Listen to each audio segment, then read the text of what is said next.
So my personal take on servant leadership, it's interesting. I've seen a lot of people looking at it from different angles over time.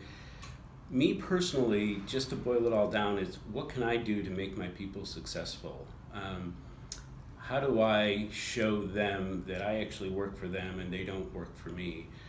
Uh, I know a lot of this stuff probably goes under the radar, the things that we as leaders, whether it's me or supervisors, do to make our folks' operational life easier. But it's really important things. So how do we stand by them? How do we support them? How do we think about their needs? Those are, to me, key elements of servant leadership. What can I do to make their daily lives better?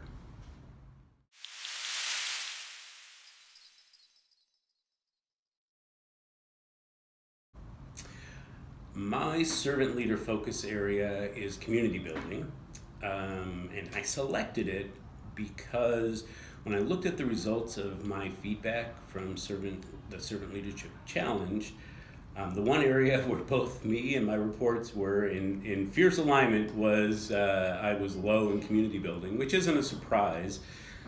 For those who know me, I'm pretty introverted, so going out there and rallying the troops in a very visual way has not been my style. I tend to do things more in the background, more one-on-one. So I see that as and will always be a need. What I've tended to do over time is try to leverage those around me who are much better at that than I am.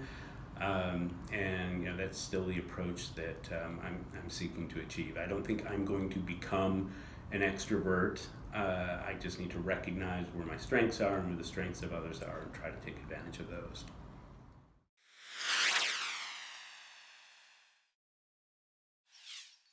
So for servant leadership and kind of the state of servant leadership in our department, the way that we are gathering feedback is through a couple different streams.